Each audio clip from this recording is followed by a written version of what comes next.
Well, here we are with the final episode of The Gangster, the second half of our two-episode Q&A installment. This will close out the book. Next, we are going to do The Stone Wolves, a Galactic Football League novella, the last Galactic Football League novella, and you will see some characters in The Stone Wolves that you saw in The Gangster. I hope you've enjoyed this.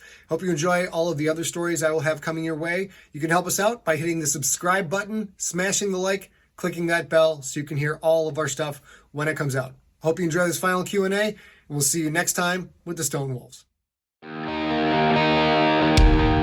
Welcome to The Gangster, Book 6 in the Galactic Football League series. Written and performed by Scott Sigler, The Gangster is suitable for ages 12 and up and contains graphic violence. The Gangster is also available as a signed, numbered, limited edition hardcover while supplies last. To order, go to scottsigler.com/store. This is episode 42 of The Gangster, a podcast by Scott Sigler. We are here today with our very last episode for this podcast, which is our second Q&A episode. There are two important things to note for this podcast episode. Number one, everything you will hear after I finish this sentence may be a spoiler. Be forewarned. Turn it off. The second thing I have to tell you later. is this is going to come right back into your podcast feed on Sunday. So if you are watching now, you don't necessarily need to listen on Sunday. And if you are listening on Sunday, know that we did this live on our weekly podcast, or weekly live stream, Sigler in Place, which is Wednesday nights at 6 p.m. Pacific time on YouTube.com/Scott Sigler, Twitch.tv/Scott Sigler, and Facebook.com/Scott Sigler. So if you'd like to join us there, we do a lot of chatting and interacting and answering questions all year long until the pandemic It's a good is over. time. It's a good time. So come on and join us. Hey, Scott Sigler, how are you? I'm doing very good. Classic Kush wants me to do a werewolf book. That might happen. All of you join late and get shout out by name. Welcome, welcome, welcome. Yeah. This will be a 90-minute podcast. It will be a 90-minute podcast. It'll be a 90-minute live stream, you guys. So hang in with us if you like. If not, you can catch up on Sunday. We are going to milk have to go to bed. every minute of the 90 minutes as if it's Fokker's father-in-law. So I'm watching you, is what I'm watching you. Little Nichols. All right, let's get into it. First of all, ladies and gentlemen, here's what's coming up in this episode, Gangster Q&A. More important than that, The Stone Wolves is out, motherfucker. I'll take the dollar fine, motherfucker. Boom, what's that? Lean over, baby. Look at that beauty. So the you cover guys, done by L.A. Draws, audiobook engineered by Steve the Iceberg Riekeberg. Oh my goodness, you guys. This is such a beautiful cover, and the engineering, you will hear a lot of this engineering if you have purchased this book, which is available at audible.com right now. The beautiful work that Steve the Iceberg Riekeberg did. Steve and I are both convinced this was, I think, Steve, correct me if I'm wrong, that this was our favorite audiobook to work on, podcast to work on. This is a spectacular story. Mm-hmm. I think we at Empty Set, and Steve, feel free to disagree if you do. I think we have gotten Iceberg and Scott and I, and also John Biscar, we've kind of finally found our groove. It's only been a decade. That's all right. That's all right. We got it. So it's really wonderful. It's available right now at audible.com, and it's available at Amazon.com. A lot of you, I'll start off with these questions. A lot of people will ask, is it going to be on Nook? Is it going to be everywhere else? And the answer is, it will be worldwide on those two platforms for sure. And then we're working on a couple of things about our audiobooks and everything, our ebooks and audiobooks and stuff. So we won't have it there for a few weeks for anywhere else but Audible and Amazon. And that's not an exclusive thing yet, but if you're wondering about couple of things real whatever. quick. That, as I showed, that is The Stone Wolves, written by Scott Sigler and J.C. Hutchins, who will be on our show on Wednesday, October 6th, for a live interview about the process of writing that book with this big bald head, and it's going to be great. And we have reason to celebrate, double reason to celebrate. The book went live about 5 o'clock last night. The audiobook did. And you guys jumped on it so quick. Surprise, surprise. We were number one new release in space opera. Not number one in sci-fi, but number one in space opera, which is kind of friggin' dope. So we, what beat is out that Rogue second? Squadron. Have you guys ever heard of that second book? Star Wars. It's a werewolf story. It is. Star Wares. Star Wares. They're werewolves who are also tinkerers and peddlers. Yeah. So, and of course, you know how we do here at Empty Set, how we roll. Since we have stuff to celebrate, and we're doubly celebrating because you guys came through like gangbusters for us, it's champagne time! Champagne time! So if you are unfamiliar with the Sigler celebrations, I know anybody who's been in Sigler in place for a while. Rob Tinnerella knows this in the Sigler world. When you win, you celebrate. That's how we do in the Sigler household. Go. Yeah, and if you've ever been to a Sigler Fest, we celebrate the wins, and the wins are literally anything. At Sigler Fest, we had somebody who was really proud one year that they paid all their bills on time. And you know what? If you've never done that and you're really proud of yourself, that's exactly what we're celebrating. Because come on now, you guys, it's been 18 months. You got a lot going on that you celebrate. Oh, drink There we that go. rum, Steve Riekeberg. Steve Riekeberg, you have earned the right to do. celebrate. You are a beast. You are a stone wolf. I'm very impressed. So Great work. We'll move on to questions very shortly, but we want to make sure that you guys know the Stone Wolves is available in audiobook and ebook, and right now it's only audio and book and ebook because technically speaking, thank you, this 144,000 word story qualifies as a GFL novella. It's so crazy. It's big like a pickle. Yeah. Hold on. And we do that because Sorry. because novellas in the GFL timeline. Cheers, my love. Congratulations. Mwah. Novellas in the GFL timeline are non-primary stories. They are stories that are not about Quentin and the Krakens. And technically speaking, this is not about Quentin and the Krakens, even if it's a novel-sized novella. So you guys still get it. Technically speaking. Yeah, you get the Kindle book for $4.99. $4.99 for 519 pages. We're not going to stay in business. These prices are too low. They're too low, but we got to move out content. Move we got to move it. You got a lot of potential as a hype man for a commercial. I did commercial ads in college. Oh, if we go into the used car business, you and I are going to make a bucket load of money for the buckets that we sell. There Chris it is. McWhite, you know I love you, but I have to do that. Chris added just now in the chat room, in my best Georgia accent, hush and take my money. Oh, goodness gracious. I love it. So there it is. It is up on Audible. It is up on Amazon. And on Audible, we already have one go-go grocery getter. Matt P. already got it. The thing went live at 5 o'clock last night. I'm going to guess Matt P. runs a meth factory and did all the meth, stayed up, listened to the book, made some great meth. Like, don't get me wrong. Matt P. meth is the meth that you want to have when you take a pee. That's my advertising slogan. We already got some 1 5-star review. As always, you guys, when you finish this bad boy, shake thine hiney over to Audible, to Amazon, leave that review, put in it, start up, leave a review. And if you snagged the Rookie when that was on sale last week, we're now up to 950 reviews for the Rookie on Audible. Still want to get that to 1,000. So get that done. Excellent work, everybody. Everybody wins. Couple things from the chat room. Number one, J.R. Murdoch says, Cooley also can't write a novel. He's talking about The Rider, co-written by Scott Sigler and Paul E. Cooley. And that one came in a little over 70,000 words. Also not a novella, but we're calling it a novella. And JR, I sent out your covers. I'm not sure if you got them, but I sent them to you.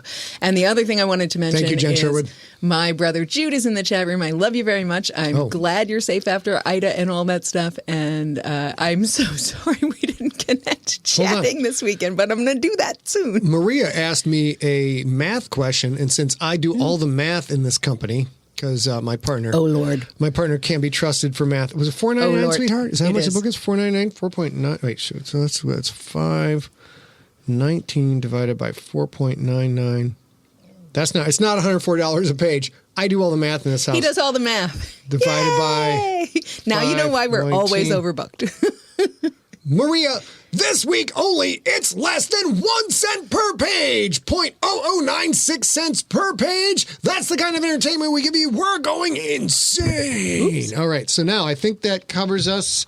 We got a lot, speaking of coverage, we got a lot of sticky stuff to get through tonight. Yeah, but first we want to touch base. A couple things. So there is every first Saturday of the month, our obviously lovely good friend Steve Riekeberg, who we love all the time, but we're very excited about today because he got the Stonewalls approved in five business days, you guys. It's unreal. That's unheard of at Audible. Unheard of. And he did it.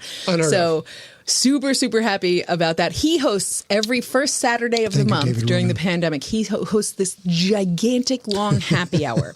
And this time it is on, October 2nd.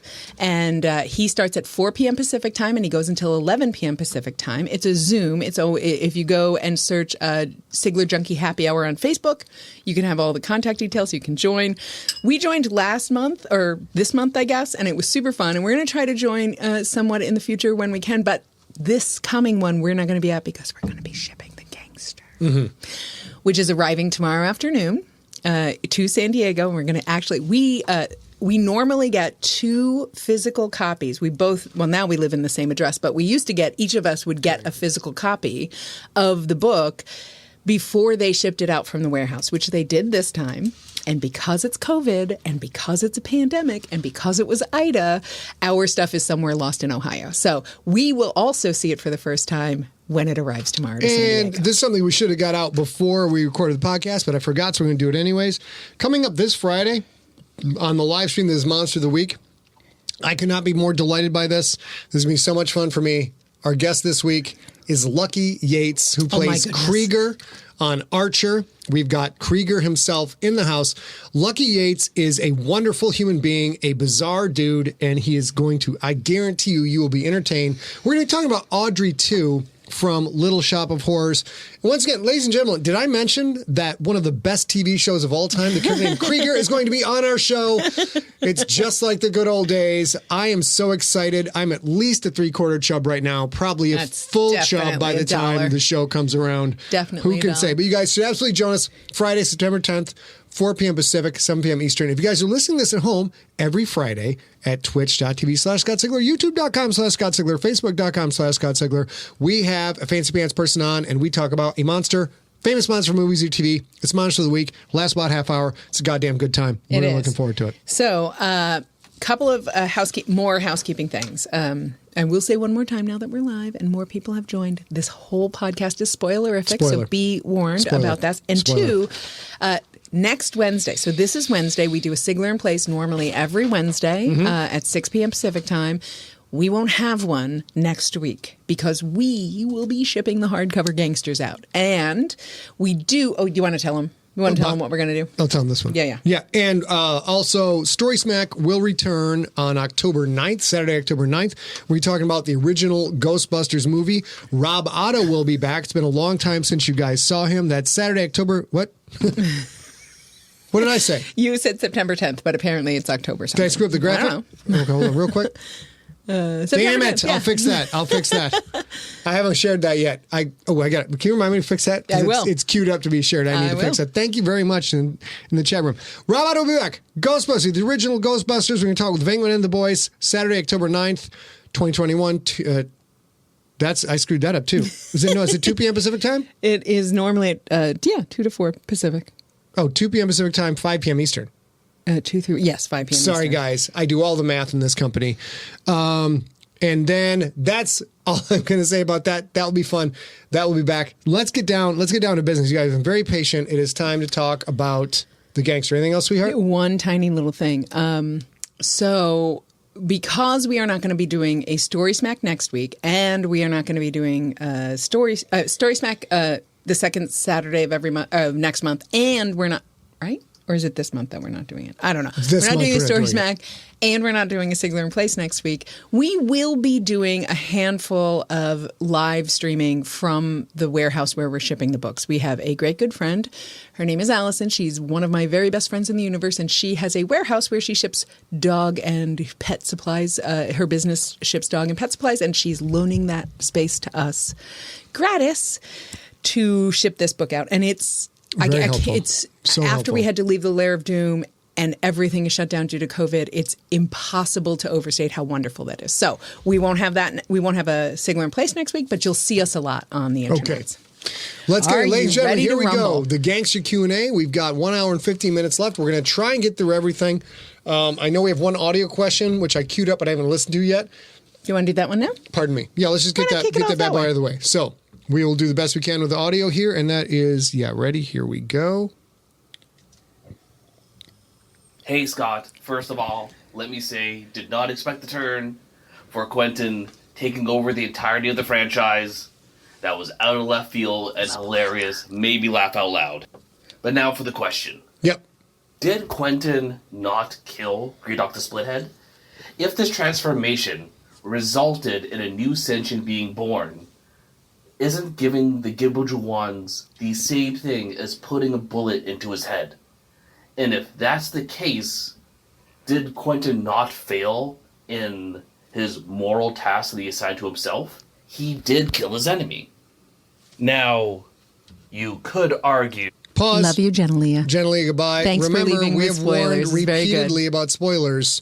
So if you've not finished The Gangster, turn this shit off right now. Come back after. Also, if you've not finished The Gangster, pause The Gangster and then go listen to Stonewolves, then listen to The Gangster. That is preferable. Let's continue the question.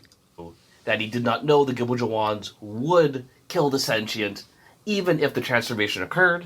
Mm-hmm. So this is less morally culpable, maybe. So it goes down from murder to manslaughter or cliff slaughter, whatever the equivalent would be in this galaxy. Sentient slaughter. He still killed the guy. I would love to hear your thoughts. Thanks. Okay, so the sequential hermaphroditism. Did I pronounce that right? Yes. Yep. That is when a living creature of one gender transforms into another gender. It's in clownfish. It's in look up clownfish on YouTube, man. That's just an insane life cycle, which is largely where I got the inspiration for this many years ago. So if a male clownfish ascends to the hierarchy of their pod, I don't know what, school of fish, whatever. They hang out in coral. They're crazy. They cover themselves in Crisco and Rice Krispies. Who knows? I think it's called a car, right? A car of clownfish. Sorry. Go on. Be very erudite. I was this close to saying. Is it called a car? That's really neat. Didn't see that coming up. Okay, so if the male clownfish, the female clownfish dies. And out of the 3 or 4 male clownfish, one of them ascends the female position and sort of runs the car. Is that male clownfish dead, or is that male clownfish transformed into something else, but is still essentially the same living biological creature? So I disagree. Quentin did not murder Greedock the Splithead. Greedock the Splithead has basically cocooned up like a caterpillar and become a beautiful, incredibly hideous, very terrifying butterfly. So probably smells like flowers. You wouldn't say that. I don't think anyone would say that a caterpillar commits suicide when the caterpillar becomes a moth. Well, and I'll only say this one more time. Spoilers. The transformation, the sentient that transforms has Greedock's memories and experience. Yes. Just not the same take on all of that. It's very similar to, let's say, let's go back to when you were like 7 and you thought someone took your Transformer toy, and that is grounds for war and murder at that age. And then 40 years down the road, you look back like, did I have a Transformer toy? I guess I did have. I think Bobby stole that. Well, no big deal. The prism through which you look at life changes dramatically as you age. And I'm sure the other thing, although I've never had children, I'm sure it's very comparable to having children and then possibly having grandchildren. Those are phases of life at which your outlook changes dramatically. Sure. It's very similar to what's going on with Greedock and the Sunshine. Yeah, and I will say a couple comments. G on YouTube, whoever you are, he says, A isn't a father, but she makes great dad jokes. She's a faux pas. All the points to you, my friend. That was lovely. Way to go, G. Way to go, G. All right, baby. Also, we do have a very quick question, what the Bible of the Church of Siglerism would be called. And I'm asking that because Three-quarter chub. Bruce I believe that's the three-quarter. Laughlin's birthday soon. And he's interested. What would throw us off. Throw us a choice one. No, the Siglernomicon? No. Come on, if it's the Bible of the Church of Siglerism, what would the Siglerites call that? I may have to give that some thought. Yeah. But for now, I'm not sure if we're going to get to it before you need it. But for now, we're going to call it the leather-bound, girthy three-quarter chub. That's what we're going to call it. Okay. Next question. All righty. And why here Rhea we Matern go. on a fan? That sounds good. Let me pick a longer one. Okay, so Nicholas what I Burke, said. you sent a whole bunch of questions, so I'll ask a few. In the GFL, is there a scientific explanation for why the skin color of humans like Don Pine on some planets is different? Yes. In the story, it is a way to confront Quentin's racial and speciesist upbringing, but I can't figure out if the science is hand wavy or not.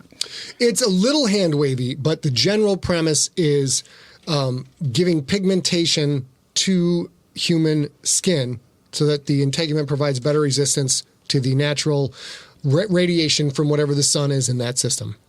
So, in general, if it's a red star, that's going to wind up white. If it's a blue star, they're going to wind up blue.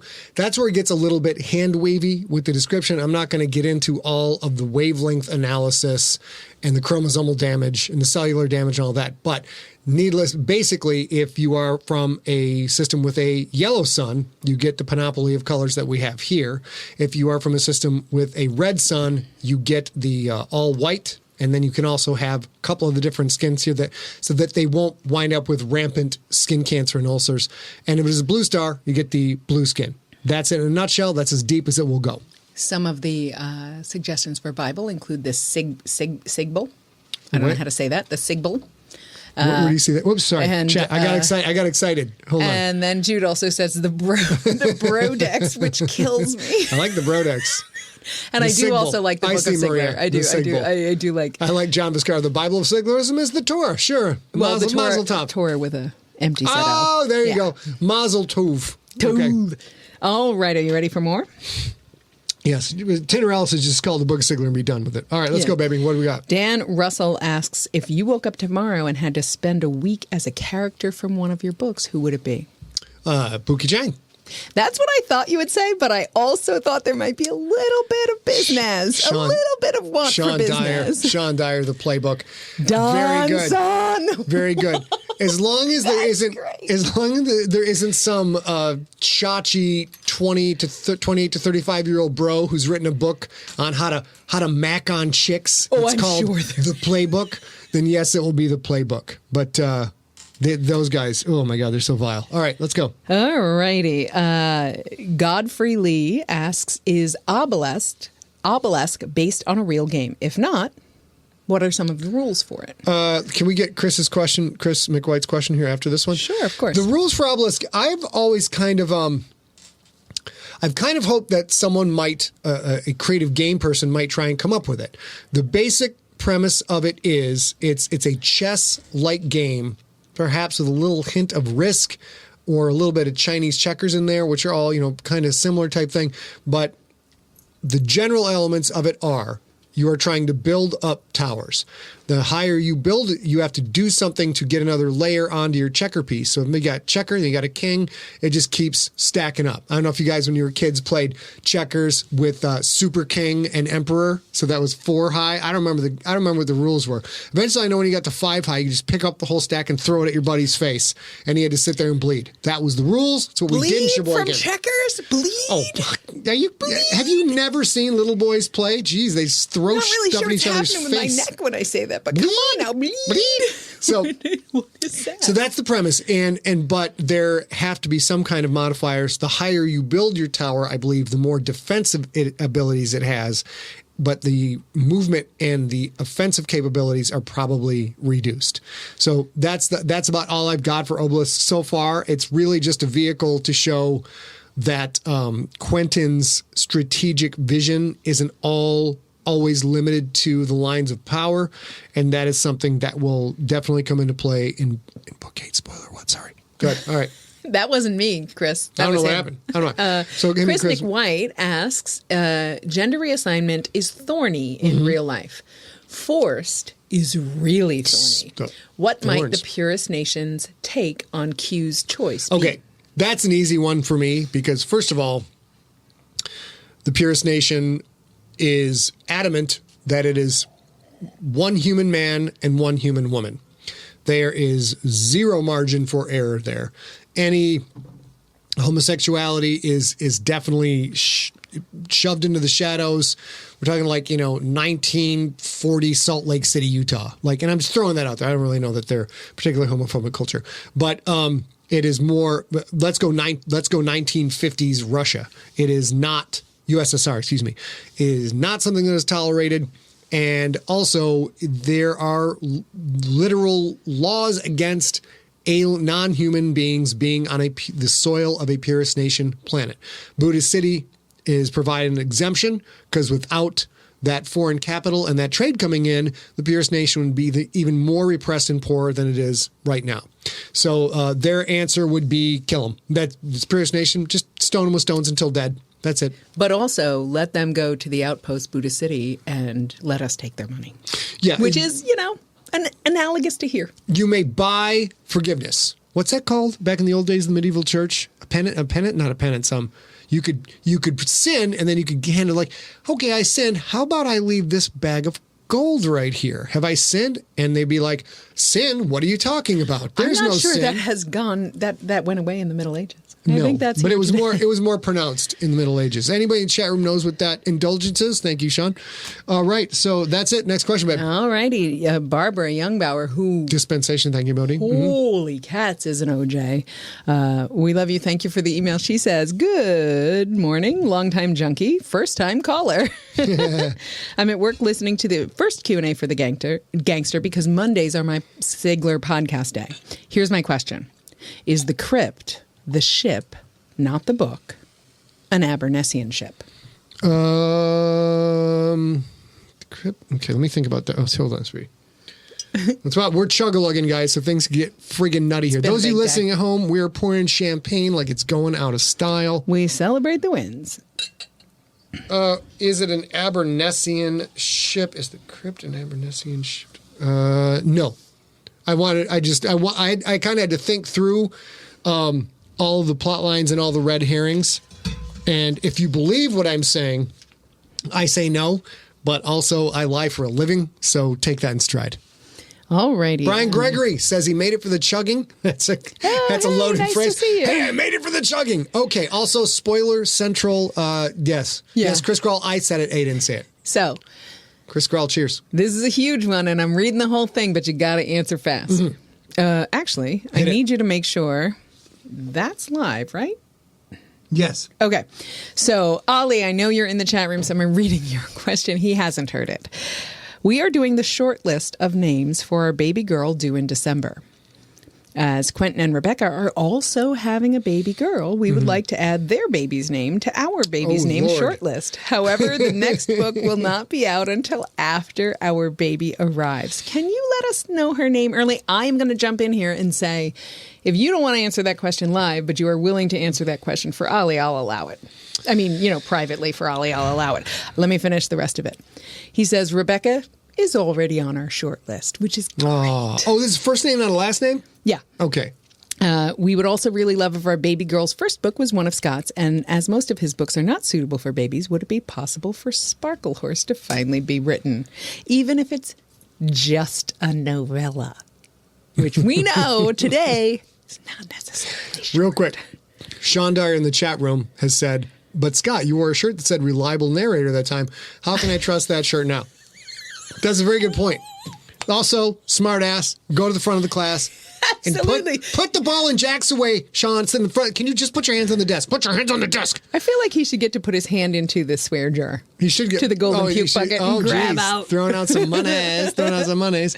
I am a reliable narrator Shannon. in that everything you read in a book, you will never read 100 pages of, say, a villain where the villain doesn't think any villainous thoughts. You will never read about a character who's trying to pull the wool over the Star Empire's eyes, but never has a thought where, like, I'm just not going to think any thoughts about pulling the wool over the... Because the unreliable narrator, the point of that is to make you, the reader, believe your only eyes and ears to a world is thing A, and it turns out to be thing B. To me, it is not a clever device at all because the reader has no possible way of knowing that it's a fake thing. So reliable narrator means you will not experience that in my books. As far as baby names, yep. So that's you're not going to name live the Oh, no. the No. Rebecca's- I would just... Let's see. Still, it's a work in progress. Jungblatten, Lipschitz, Barnes, Montaigne. That's a hyphen, Barnes, Montaigne. Oh. So Jungblatten, Lipschitz. Jungblatten, Lipschitz is the middle name. Jungblatten is the first name. So, interestingly, I read this question because I'm so excited for you and your wife, Allie, but also because I thought for sure he would suggest Scott. Because he does that every chance he gets if he meets a pregnant human being. Yeah. Call her Scott Sigler. One word. That is her first name. And she will go far in life, I assure you. Oh, I love it. Okay. Shall we move on? Yep. All righty. So Randy Baril asks, how do Virak and Masal know so much about care and needs of the new queens specifically and Gibbeljuants generally? Mm-hmm. Do all workers and warriors have this knowledge? Mm-hmm. Is it locked in at a genetic level? If so, how can the leaders have no clue? If not, how could they have been so prepared? I'm not sure what he means by no clue. I think because, okay, Chris Grohl, you win. It's sort of a spoiler to say this, but Greedock doesn't see it coming. No, Greedock doesn't see it coming. And okay, let's talk about two things at once. Number one, this shit's illegal as all get out. Illegal as hell. And it is so illegal, and it is especially illegal for a non-Quyth to possess this substance, to the point where they will be executed on sight if they are caught in possession of this substance in certain areas of the Quyth culture. Also, Quyth warriors and Quyth workers and Quyth leaders can potentially be executed on sight for possession of this material. Quyth leaders get a lot more flexibility. They get a chance to prove their innocence. But if you are a warrior carrying around a vial of Gibbeljuants, you're done. You're toast. It's over. They put a bullet in your head. No lawyer, no trial. It's over. It's a very brutal aspect of their culture.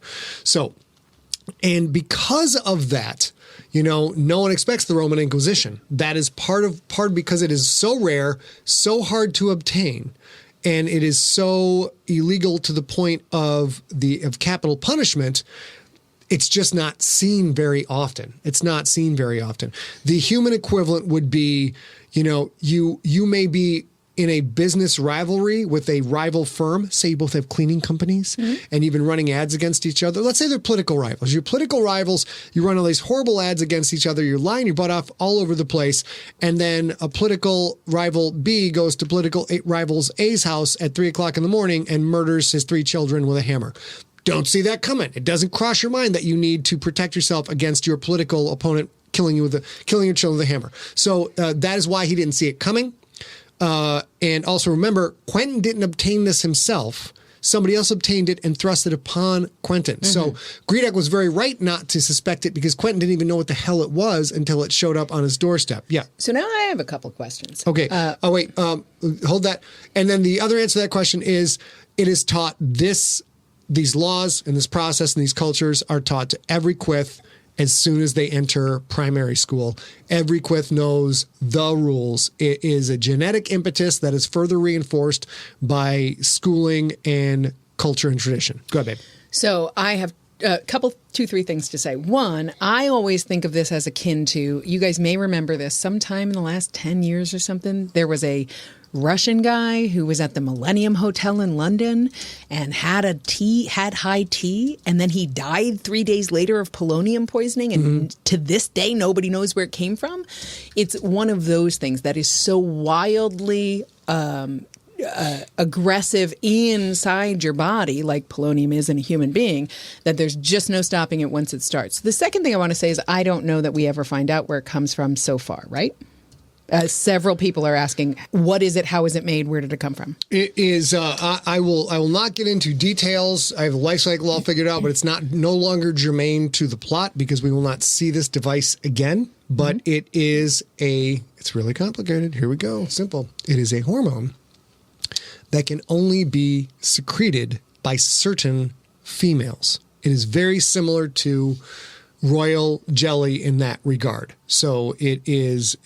In the evolution of the Quyth, the point of it is when a Quyth female realizes she is near the end of her time, she will secrete this substance in order to make another one of her sequential hermaphrodite subordinates.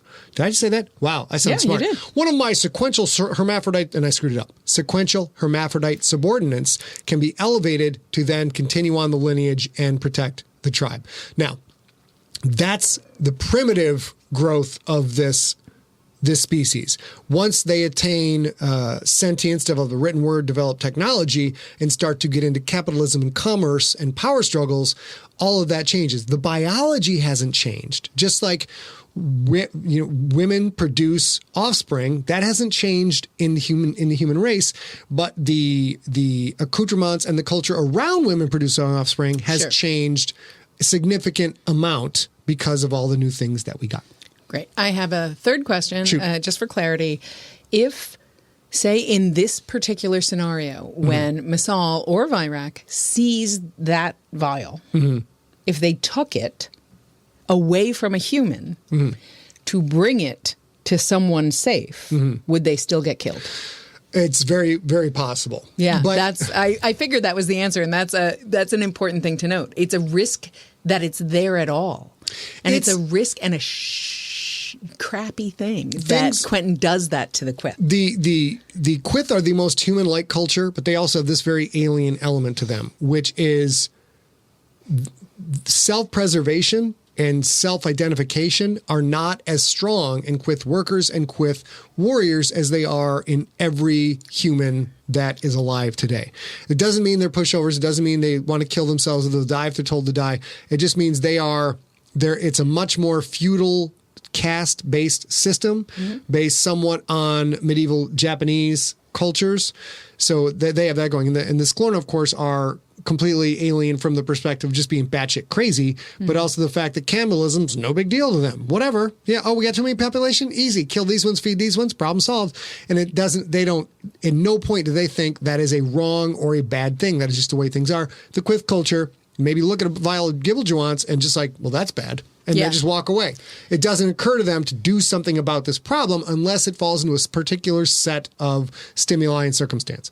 So John Vizcar is in the chat room. John Vizcar, if you are listening on the podcast, is our continuity czar. He is also a great good friend of Scott's, great good friend of mine, does so much work to help us keep the Siglerverse straight, as Scott writes the books. He says the fact that it is a hormone secreted by female Quyth is revealed in the chapter The Hidden Queens in the Gangster. So if you haven't read that yet, you'll see that then. No, wait, John, The Hidden Queens is in the Gangster, but I think that text of The Hidden Queens is actually in an earlier book. I think so, I think too. it may be in the All Pro, as a matter of fact. I think so, too, but it matters here. Yeah. So Andrea Miner asks, this is a related but different question. Hit me.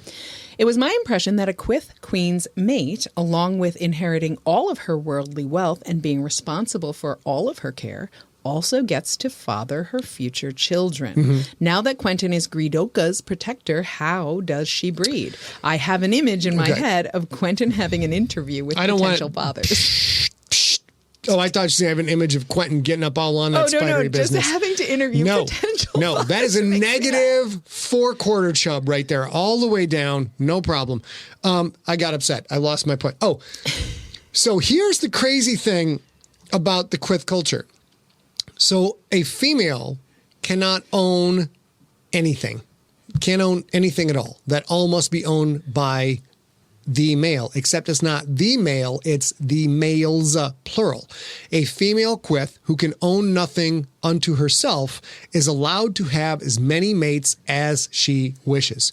So she has her own harem. So she can't own anything, can't technically buy anything of her own, can't own any possessions. But she can get that. If she wants to have 7 to 10 little tiny Quyth leaders going to town in the business, that's her business. She gets to decide who gets to get all up in her spidery goodness. And the more mates and husbands that she procures, the richer that she is. So it's a very, very, very complicated culture. And you can get 3 husbands in one harem who will go to war with each other if she can't control them. So they're controlling her. She's controlling them. It's very Elizabethan. It's nuts. Next question. My dear Madeline Ciccarelli asked you. this Good job, question. Nelson. Yep. She asks, I'd like to know how each character and species has a unique voice. Most of the alien voices have a filter on them, so I would love to know what they sound like without the filter. So you guys, should we? I've been warned about this. I haven't heard this yet, but I was forced to prepare it. Technically speaking, nobody was forced. Riekeberg, once I was again, the forced iceberg. in a perfect reality. God damn it. That's perfect. In a perfect pinch, reality. God damn it. Whoa. In a pinch hitting moment. And now you see how Empty Set works on the inside. Pulling back the curtain. Because we were preparing for this episode and we finished the Stone Wolves and we finished the Gangster and Riekeberg had so much to do with that. My man, the Iceberg, put together a Gangster audiobook blooper reel. So we're going to listen to it. We haven't heard it. Okay, here we go. And I think I deleted the name of it, but this should work. Here we go. In a perfect reality, God damn it. I'm pausing it. Yes, that was me having my phone in my pocket while recording a professional grade audiobook and apparently having to get an alert from ESPN. After I said, you sure you don't have your phone in your pocket? And I said, shut up, woman. I know what's up. I'm a professional. I do not. I've been doing this for 20 years, woman. Back off. Ready? Here we go. My long dangly cord got in the way. You know how it goes. You heard that, Steve? I'm doing a whole lot of drugs. Oh, okay. Wait, well, now, Steve, I've confessed to you I'm doing a whole lot of drugs. Which I'm sure Steve's not at all surprised. Oh, Lord. I scared the shit out of me.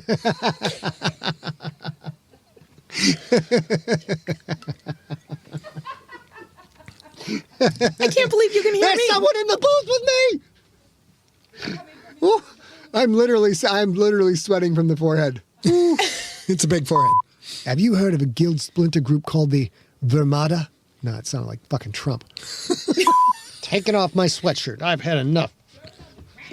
Did I say throw it on the ground? Okay, here we go. Thanks, man. Tier 3 players in a backwater system that didn't have the same medical technology readily available to the League of Shit. Becca blinked. Triple? That's what he said. That's what he said. Sorry, I'm pausing it. That helicopter is not in the audiobook file. Oh, okay. It's I outside. wasn't sure. Yeah, you never know. That's how good our audio is. You can't tell if it's real life or not. Also, while we're waiting for Joe that, Carlson- Joe Carlson says it's not a 4-head, it's a 6-head. I've been going by 5-head for a while, but I guess now that I shave it, I guess technically it is a 6-head. Yes, I will accept this. Ooh, sexy. I will accept this this punishment. Here we go. Lego shit. All right, I'm going to do those 2 lines again, Steve. Sorry, buddy. I'm dying in here, dude. Don't like the writing. Removal surgery requires a long recovery, Reed said. The CMR allowed Sandoval to wait until after the Galaxy Bowl, so there would be no interpretation. God damn it. Fuck this fucking bullshit. That's terrible. Every day. Christ. Every recording day. Damn it. Off to a rough start this morning. Miss Montaigne, please. That doesn't make any fucking sense at all.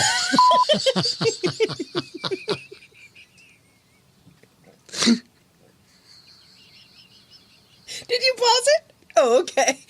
So you guys... Oh, my face hurts. This is why the audiobook read is supposed to be the last edit in a book that I narrate, because holy shit. I forgot. I paused it for another reason. I forgot what I was going to say. And here's the thing.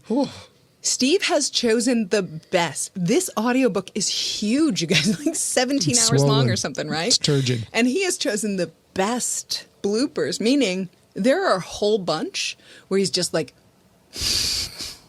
And just like they're not funny, so he's chosen the best ones. Yeah. Let's do more. Okay, here we go. Reality. God damn it. Oh, you scooted up. You scooted. Oh, I did. You did. Shoot, I'm sorry about that, guys. There you go. Right there. A little back. Miss Montaigne, please.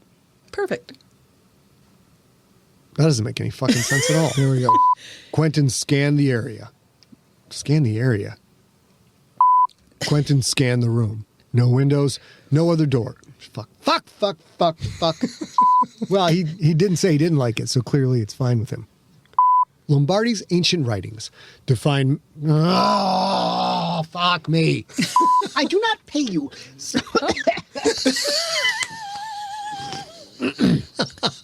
Greedock took a shot at some good stuff. Fuck, who wrote this fucking shit? Jesus Christ. very interesting. Greedock said. But from where did the Oh, shit, I messed it up. Why'd you do that? Why'd you do Because I was that? going to pause it. I Oh, thought I would man. pause it. What I wanted to say is... One sec. There you go. There it is, yeah. Sorry, babe. Hold on. Wait. Hold that thought. Greedock took a shot at some good stuff. Okay, go ahead, baby. What I love, It works what I better, love so Steve. much about that is Steve put the Greedock filter on that so you could hear how funny it is that he screwed up. And he hasn't done that in the previous blooper reels, and it's perfection, even though it doesn't really answer Madeline's questions. And also, Sean Dyer points out that no windows and no doors, it's quite a difficult room to get into.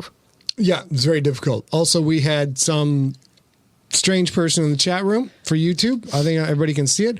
But fortunately, Restream.io offers us the opportunity to block douchebags. So we blocked that douchebag, and now we're moving on. Here we go. Next one, babe. Ready? Mm-hmm. Fuck, who wrote this fucking shit? Jesus Christ. very interesting. Greedock said. But from where did the I don't know. Daz Vidali. Okay. I got to quit picking words I can't pronounce. I'm holding an imaginary T, by the way. Just where I'm sitting my butt. Hey, we're going to have some tea, are we? What? Some tea. That'll be very funny. People will laugh. That is not People how do. any It's of very that funny, I works. What the fuck he said his eyes on those means? I have no idea. Just delete that. Steve, we're listening to a plane. We listen to a Sadly, lot by of the time you planes. get to this edit, it won't matter anymore because we'll be done. Steve, we're waiting on a plane. it's like a a crime movie. We're waiting on a plane. Sooner or later, that plane's going to take off and then we're out of here. But it's a fucking loud plane. You know what I'm saying? Fucking loud. It should run out of fuel soon. Debrielle Carr, none God, at all it's so drinking. If we set this up so that he thinks he's got, God fucking damn it. Fuck! I'm going to push through this fucking thing. Fuck it. There's another goddamn glanced. Fuck, I hate this shit. Oh, that's weird. What does that mean? Quentin would make sure she got her money. Fuck me. God damn it. Quentin looked up again. Is that another plane? This is great. Holy shit. He missed her so much. When he held her in his arms again, fuck me. God damn it. Elder Ma. And Very well done, Steve. That was fantastic. that is our blooper reel. The problem was yes, we do live near Miramar. Something the chat room asked, and we're also in a major throughput. That's an aeronautic term. It's a throughput. We live less than a quarter mile from I-5 in California. No. Yes, we do. Gabrielle, no. I have no controlled substances whatsoever during the recording of an audiobook. Tonight, however, there's going to be a whole bunch because I had a book come out and You got a book about? stuff's going to get nutty. Yeah. Stuff's going to get nutty tonight. Yeah. I'm glad. Nice try, Garrett. Thank you I'm glad so you guys much, like Iceberg. Steve. And you guys just, how about a round of applause? Let me see some clap icons in the chat room. Or drink icons. Just for Steve to put that together, that takes a significant amount of time. And also, I'm pretty sure that's Steve having to just, at some point, doing this for literally 15 hours a day, cutting through all of my just yelling. He's got to be like, I need a break. I'm going to take a break by listening to Morrow Scott's voice and then send him this audio file, which makes him look idiotic and everything balances out. So I have one additional secret, which we're not releasing yet because it's too soon. But Steve and I have a absolute uniform favorite character in the Stone Wolves, and you haven't heard that yet. So, in a future Sigler in Place, not on this podcast, not on the Q&A podcast, it's not going to be in the podcast feed, but it'll be in the weekly live stream. We will share that voice and tell you why it's our favorite. And I bet he probably has a handful of bloopers that are about So that. going back to, yes, there's a filter on every voice, and then for some characters, I try to have a different cadence. You can tell that with the Sklorno. I go to my falsetto. I introduce a different cadence, and there's an alien way of speech. Quith warriors have an alien way of speech. Quith leaders is not quite as dramatic. Quith workers is a very, very subservient and extraordinarily polite pattern of speech, sort of British butler, but with an American accent.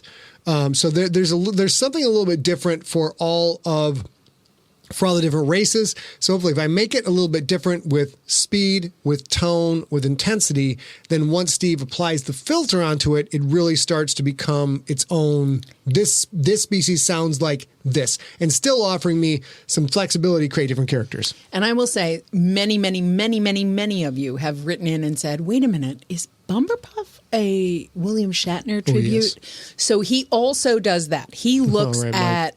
at iconic voices that you will know. What you talking about, Willis? Or something like that. He doesn't use that one. And uses that as the kickoff point to do his work so that you sort of, we call it a button, but you sort of see that. And I will also say, Wesley, thank you for joining. I saw your question right before we started, but you didn't attach anything to that email, so I didn't add it. If you would, we will let you know what we think. Yeah. But there's no attachment there. Okay, Jason Lombardo asked a question on the last Q&A, and then he says, and he re-asked, he says, like, Scott has been writing the GFL for 40 years. I want to know the final reading order of this series in Scott's own mind, because when book 8 comes out, I'm going to reread every single thing in the series. Transformer Swan asks, is the Stone Wolves available on audiobook yet? What? There it is. What? How do you like that? #1 new release space opera. Scott Sigler, J.C. Hutchins' The Stone Wolves, available on Audible and on Amazon in audiobook. You are welcome. Enjoy. If you want to check out that whatever new the second #2 Star Wars thing is. It's a thing. It's a little thing. They're cute. They're cute kids. I love them. They're very cute. I missed the question. What is the reading order for the GFL? Oh my God. I believe if we can't show this in the chat room. John, could you maybe paste the reading order in, and then I'll copy it and put it in for YouTube and Facebook and everything else. But we have a very specific reading order. Yeah, babe. I think one of the big questions that he's asking is Gangster or Stone Wolves first. The Champion, Stone Wolves, The Gangster. GFL Book 5, The Stone Wolves, GFL Book 6. And John will, Gabrielle Carr asks, pardon me, I got champagne burps. That's how much of a swaggery, manly man I am. She asks, how do I get my name in a novel? The only way to do it now is you must get a Siglerism tattoo and send us a picture of the tattoo. That is a tall order. That is a bold claim. That is much to ask of a fan, and yet I ask it because we are so backlogged. There's like 50 tattooed people who are waiting to get their name in a book.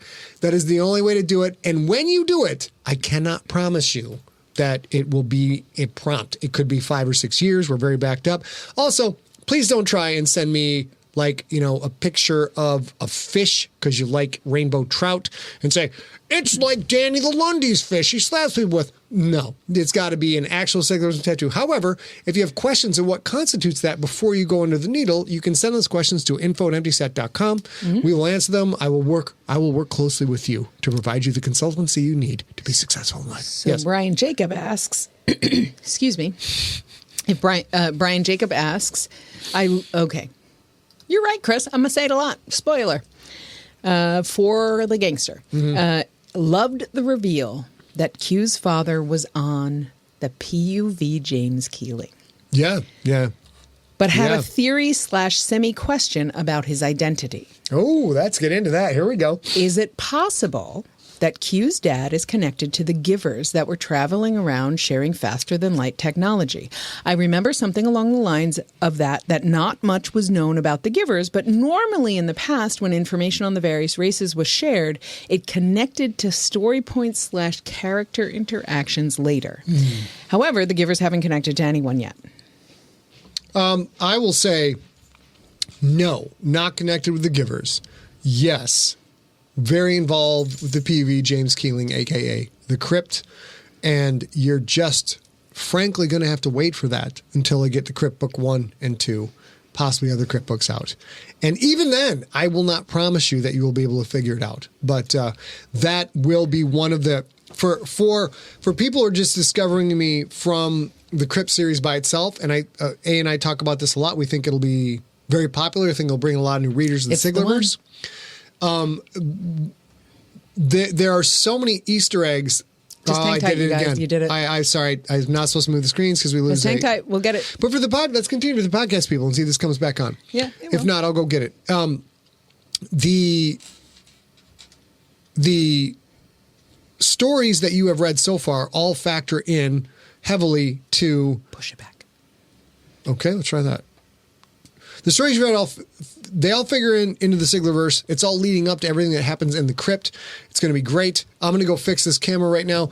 Basically tell them, give them the nutshell that people who read the Crypt won't get all the Easter eggs, but the people who are doing what they're doing now. Gotcha. Yeah. So as you guys all know, the Siglerverse. Do you want to switch to this camera? Can you do that? It's also dead. Okay. I got to see. fix that. Live TV. Live TV, you guys. Let's do it live. So as you guys all know, the Siglerverse is connected. The Siglerverse is connected in more ways than we see in writing right now. So even if you speculate, as Brian did, and not necessarily poorly, there's a lot of stuff there. There we go. We're back. Okay. You do get some information, but you need time and energy and more pieces to bring them all in together. So I actually already deleted that question because that's how I do. He says, is it possible that Q's dad was connected to the Givers? The Givers you hear about in the GFL, Quentin's dad you hear about just recently in the GFL. Is it possible? It's always possible. But he'll take over now. Thank goodness. So I can't tell you what's going to happen. Otherwise, you wouldn't buy the goddamn books. But I will say that everything, all of these hints, all of these connections, they're all going to pan out at some point. Hopefully, you live long enough to hear how they all pan out. But I'm very excited for the Crypt. I got a lot of work to do before I get to it. Can't wait. Next question. This is a yes or Hi, no Kim. question if you're Yep. willing to do it. Let's do it. Nathan Harris asks, Mommy from Nocturnal and Quith Female seem to have a lot of similarities. Are they related in No. any way? None. Great. Zero. Completely different species. Terrific, Next. terrific. Jared Miller asks, on last week's Q&A, Scott made reference to deleted scenes that he had to remove during the editing process. What is the scene you had to remove that was the hardest to cut? And if you didn't have so many other books on tap, would you ever consider offering up a collection of such deleted scenes? I don't think so. I will say that I know that Brandon Sanderson just recently hired... The dude is made of money, frankly, at this point. He hired an audiobook narrator to read an old version of one of his books, and he put it up for free on... Oh, sorry, honey. He put it up for free on YouTube because he's that much of a cool dude and just wants to entertain his fans. I don't think that's something you'll see from us. I don't think you'll ever see anything where I'm going to post cut scenes in any way because the scenes were cut for a reason. And then the amount of stitching that I do and then that John Viscar has to go in after the fact and like make sure, okay, well, you cut this. Now this is broken. This doesn't work, etc. It's just the amount of work you guys don't see is significant. The amount of words get cut. Basically, when you read a 100,000 word novel of mine, I'm not being flippant when I say there's probably 125,000 words that get cut or rewritten. So you will not see those stuff because they're not good enough for you. That's, I'm not blowing sunshine up your ass, but your time and your money are extraordinarily valuable to us. We're not going to give you shoddy crap that doesn't make sense. Maybe someday there'll be some crazy cutscene where I cut it whole cloth and want to put it back in, but right now, no. I will also add this. There are some scenes that are so good and so big, and there's a specific one I've mentioned already in Pandemic, is it? Okay. With Margot and Otto's relationship that changed so significantly. And it's the dream sequence. If you've read that book, you see that there's a dream sequence with a primary character from Infected, and that whole sequence was written with not Perry Dawsey in it. And it's a wholly different and beautiful thing, but it just didn't work. Like the mechanics worked, the beauty of a heartbreaking conversation worked, but that conversation didn't work. And rightfully so. That's why he has editors. That's why he has John Viscara. That's why he has people who will tell him the hard things. Like, I see what you're doing. It doesn't quite get together. And we talk about it a lot with the secret agents who are about military processes or weapons or trucks and tanks and stuff. That's easy to understand. Oh, that's not how a Glock works. But sometimes the same thing happens, and that's not how a heartbreak works, or that's not how a marriage works, or that's not how a parenting works. And he has to do the same thing. And I don't think it would fit. I don't think it would work. You'd be like, this doesn't sound like Margot. This doesn't sound like Perry. This doesn't sound like... that's what would happen. So we don't do that. I will say this to move on. John Viscar in the chat room says he has a favorite cutscene that he's really bummed didn't make the cut. So we will consider that scene only as a podcast special thing at another time. Next, let's go lightning round. Sure. We got 20 minutes. Lightning round. Okay, well, one more because I love this. Okay. Robert Gelb, congratulations to you and Christine. I know it's very late. My understanding is that the Quith Concordia is one of the very few places that Creterakians do not control. Mm-hmm. Why didn't Becca just stick to Quith Concordia in her media efforts to raise awareness that Quentin was being held by Creterakians? It's complicated. The Quith Concordia does not control any of the orbiting stations. So OS 1, 2, and 3, they do not control. They control all or large swaths of the Quith planets. What the Creterakians found militarily was they could use their swarm massive ablation loss tactics to take over large parts of Quith planets. What they could not do was find a way to take out the orbital stations, because the orbital stations were perfectly willing to seal up the hatches and nuke large sections to deny the Creterakians access. And the Creterakians quickly came to realize that these crazy motherfuckers named Ice Cube will blow up the entire orbital station rather than give up their control and their freedom. And at that point, the Creterakians are like, well, this isn't worth it. We're like, you'll see more about the Creterakian method of warfare and mentality in book 7 and 8. Mm-hmm. But in a nutshell, they were like, this is just wasting lives for no purpose and wasting resources for no purpose. And they gave up. Which is wonderful, because on Earth, we often sacrifice lives and resources. Costa Rica in the house. Andres Viaud, I hope I'm pronouncing that right. Welcome, everybody in the chat room on YouTube. Give Andres a big welcome. We're happy to have you. Welcome, and we hope you're enjoying this. Also, spoiler alert, everything you'll see from this point on is a spoiler for all of our books, so feel free to wave and tap out. All good. Next question. Kelly Preson asks, she says, I came across a YouTube video last year that compared sizes of several dozen popular science fiction spacecraft, including the few puny human jalopies. My favorite thing all day. Mm-hmm. She does share the link, which I'll put in the chat room, but she says, my question is, where would these Siglerverse crafts wedge in between on that scale? Where does the crypt fit? The crypt is not that big. The crypt is the basis for the crypt is the USS Virginia. You guys can look that up, but that is the general scope of it. It's going to be a little bit more swollen. The general concept right now, we're working on the crypt at somewhere. I'm working with Chris Grawl on this at a crew of roughly crew and officers 80 to 90. And the fighters, pilots, and crew and support personnel roughly 50, and then there'll be roughly we're still puzzling this out, but probably somewhere in the vicinity of 50 to 100 Marines. It's a very modular strategy, so that when the crypt comes back to port, they take out these heavy armament units and bring in infiltration units and go back on the next mission. So you're looking at about 200. Next one. What about the touchback? The touchback is much bigger than the crypt. The touchback is going to be, say, if you were to take a couple of oil tankers, probably 3 abreast, and probably I think they only need to go 2 or 3 long. So there's enough room to fit in a full regulation football field, and then have basically one football field for ship, an actual football field, and another football field behind it for engines and engineering support. That's what you're looking at. Okay. And the Roctopi ship from Earth Core. That's the beast. That is That's not messing around. over 5 miles long. And this is a funny story. 5 miles long, 3.5 miles wide. And when I made this, I specifically went searching for all the science fiction I knew to try and make the biggest ship ever. Turns out there's a whole lot of science fiction I didn't know about, which I learned when I watched that video and other sources of information. Find out, like, it's a big ship. It's not the biggest ship, but it's a really big ship. And I have put that link, that YouTube link, in the chat room for the live stream, and I will put it in the post. It's one of my for favorite our videos. Q&As. I love it so much. I have watched it 16 times, and I'm not this guy. I don't Oh my God. love spaceships, and it's just so beautifully done. Yes, and you Modine. should watch Big it girl. if you haven't done Big girl. it. All right, let's go. James Ray says, "Thank you for your books. They've gotten my family through tough times Oh by my God. providing We love to hear that. much needed distractions with intriguing stories during this pandemic.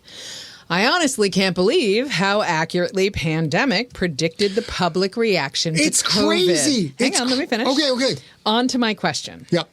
Oh, no, not on to my question. That's not about COVID. I would love, we haven't had a chance to talk about this yet. A lot. I threw this up on Instagram and Facebook, but if you guys have a chance to go back and reread Pandemic and look at also the tweets and the text messages between people, and then if you go in and look at the flabbergasted reaction of a very Republican conservative administration, which is and religious administration, which is in Pandemic, they are like, in a nutshell, they're like, but we have the cure. All they have to do is drink this thing, and they won't drink it. And people in the book are flabbergasted, but I have been spooked out to the gills that something I wrote in 2013, published in 2015, basically reads like it was the internet today when you read about people tweeting back and forth. It's verbatim. It's 5 and 6 years ahead of its time, and it's verbatim. If you get a chance, go read it. If you have the hardcover, flip through it, or the Kindle book, flip through it. Look for the Twitter comments. It's bonkers how close it is to what is happening now.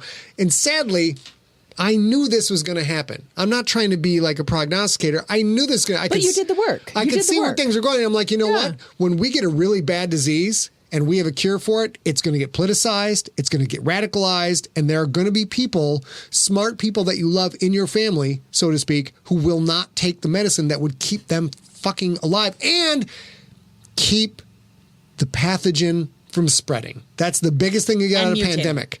The whole plot is based around the pathogen spreading because people won't take the inoculant and things mutating because there is a larger body of biological environment for them in which to replicate and mutate. It's really crazy. And the weird thing for me as a medicinal chemist, which is about how drugs work or chemicals work in the body. That was my education. The thing that I don't get is this, no, it's my body, my choice. I'm like, yeah, you want your body to have literally every tool in its tool chest. And the thing about a coronavirus is any coronavirus vaccine may, not does, definitely not does, but may help you with other things. Why wouldn't you? I don't understand it at all. I'm just going to move on. I'm going to answer Trent's question. Trent Lewis asks, Scott, did you always plan to do that to Greedock or was part of the evolution of the story? Bro, it's seated in the rookie. It's the building blocks of that are seated in the rookie. And when you find, and that was to set up so you wouldn't think it was ridiculous when you read the part about sequential hermaphroditism, which I think is in the All Pro. And so, yeah, there's a lot of discovery in the GFL series, but the vast majority of it I would say, has been planned since I was 19. So I have a very quick rapid fire question from our friend Larry Kinney. Yep. Is the Stone Wolves going to be a graphic audio deal? Yes.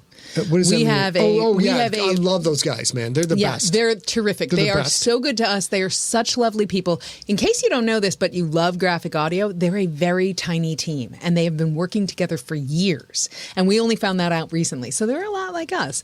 And yes, graphic audio has a first look deal for all the GFL books, no matter what their name is, no matter what, the name of the book is, no matter if they're a novel or a novella. They don't have to choose them all, but so far they've chosen them all.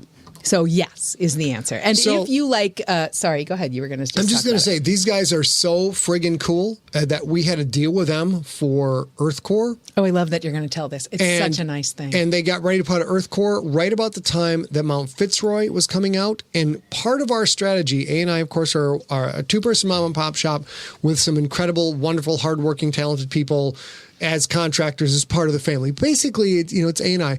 So we had spent 6 years working on the Mount Fitzroy deal. To try to make Mount Fitzroy become an Audible book so that they would put their massive marketing power behind Mount Fitzroy and sell it as book 2 of a series so that people would go buy Earth Core, which is all us, and that is the biggest seller we've had. And it's got the biggest royalty, and it's great. Graphic Audio put out their adaptation of Earth Core, and it was out at the same time Mount Fitzroy is going to come out. And we said, hey, would you guys put that on hold? Because we don't want people to go to Audible learning about me for the first time, finding Earth Core, and we actually got to talk about this after. It's a little confusing to me. Yeah. But in a nutshell, they put the whole product, they put the whole project on hold for us for a while so that we could benefit from all the work we put in. It was very nice of them, and we appreciate it. So here's the thing. Scott is on the graphic audio side. If you actually want to hear these, you can probably buy them there. What we asked for was, can you please take it down? Because this was our goal, to have Fitzroy kind of raise the tide of Earth Core. And they were like, yeah, let me check. I think they were done with it too. It was ridiculous. Oh, yeah, Very nice. It was in production. Okay. It was in process. And it took literally 2 days for them to be like, okay, cool. Can we get this? Like, is this the adjustment we can make? And we made it, and it's lovely, and they're really terrific people. Yeah. Scott Brzezowski asks, my question, punch drive, gravity wells. Mm-hmm. How do they work? Well, get the stone wolves. I'm not being, that's a good question. I'm not being flippant at all. Yeah, There is the only explanation you will get for how they work is in the stone wolves, and I cannot say this. I cannot underestimate. There are going to be 8 novels in the GFL series. You do not need to read any of the novellas except for the Stone Wolves. There is stuff in the Stone Wolves that happens that you will need to read when you get to GFL Book 8, when things get nutty. So that is my answer to you. So you at very least want to read books 1 through 8 in the Stone Wolves. Yeah. Our good, gracious, wonderful friend and JC Hutchins in the co-author house. of the Stone Wolves is here in that chat room. So if you are watching live, not listening to the podcast, JC Hutchins, who has... Oh, shit. I think it's Black JC Hutchins. Oh, my goodness. God Figure damn it. that out. What? Shit. Can you figure out? I'll just talk while we do this. Hutch, if you're watching, I just went to respond to you, and it fucking blocked you because I can't figure out technology. So, talk for a second. Let me see if I Okay, so I'm going to talk for a little while. As you guys know, JC, I'll go back a little ways. If you only know God Scott damn from it. Audible, you may not know Scott from podcasts. He started a podcast in 2005, and JC Hutchins started a beautiful podcast called The Seventh Son not too long after that. And they had a rivalry for ages in the in the new age of the podcast fiction thing. And they traded back and forth, and there are Easter eggs in J.C. Hutchins' books to Scott Sigler books and vice versa. Since he accidentally blocked him, I will say go to jchutchins.net if you want to read the Seventh Son series, which I cannot the Seventh fucking Son believe series. I just did that. Do I'm that. very keep, upset. Keep looking for a second. I will also say this. J.C. Hutchins has a terrific family, a terrific career, everything else, and he has chosen not to be on social media because social media is a dumpster fire. So I will say it again. You go to jchutchins.net and you can find out a lot more about his books. I cannot recommend the Seventh Son series enough. I will also really say, good. if you read or loved Use Social Networking that Scott wrote, that is completely in J.C. Hutchins' world. That is in J.C. Hutchins' Seventh Son or universe or whatever, the Hutchverse. I don't know what that would be called. So he's working on that. So sorry, Hutch. I know you're there Hutch. and I love you. Thanks, Hutch. We screwed Sorry, that Hutch. up.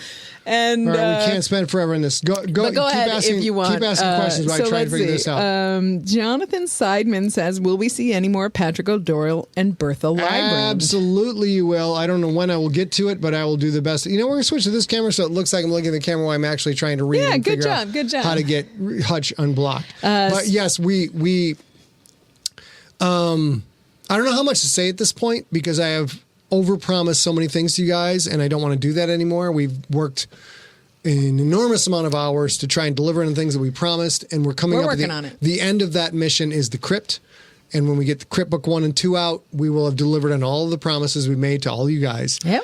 And then we have plans for other things, but we can't talk about them right now because I have learned to stop promising shit.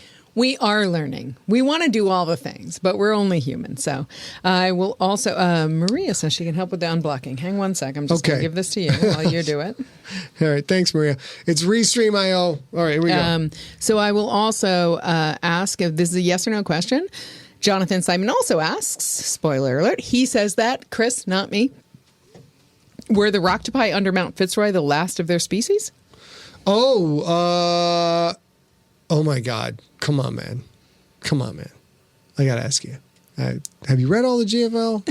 Have you read all the GFL? Hi, Danny. Since we're a spoiler alert, the answer is no. No. They are not the last of their species.